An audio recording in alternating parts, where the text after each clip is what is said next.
Welcome to Sleep Tight Stories.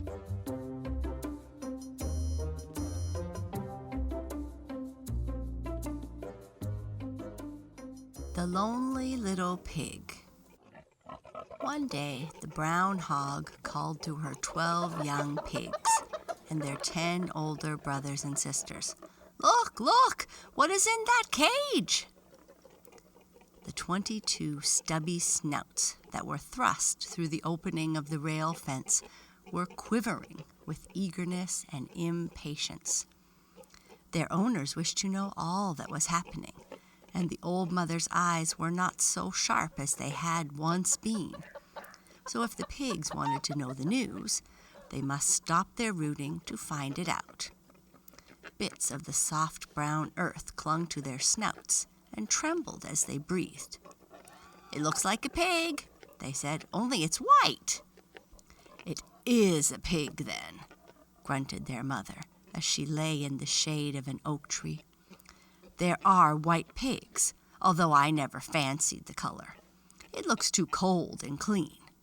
Brown is more to my taste. Brown or black. Your poor father was brown and black, and a finer-looking hog I never saw. Ugh, ugh." And she buried her eyes in the loose dirt. The pigs looked at her and then looked at each other. They did not often speak of their father. Indeed, the younger ones did not remember him at all. One of the cows said that he had been such a bad temper that the farmer sent him away. And it is certain that none of them had seen him since the day he was driven down the lane. While they were thinking of this and feeling rather sad, the wagon turned into their lane, and they could plainly see the pig inside. She was white and quite beautiful in her piggish way. Her ears stood up stiffly. Her snout was as stubby as though it had been broken off. Her eyes were very small, and her tail had the right curl. When she squealed, they could see her sharp teeth. And when she put her feet up on the wooden bars of her rough cage, they noticed the fine hoofs on the 2 big toes of each foot and the 2 little toes high on the back of her legs, each with its tiny hoof. She was riding in great style, and it is no wonder that the 22 brown pigs with black spots and black feet opened their eyes very wide. They did not know that the farmer brought her in this way because he was in a hurry, and pigs will not make haste when farmers want them to. The Hogs were an unusual family, and the ox spoke truly when he said that the only way to make one hurry ahead is to tie a rope to its leg and pull back. They are so sure to be contrary.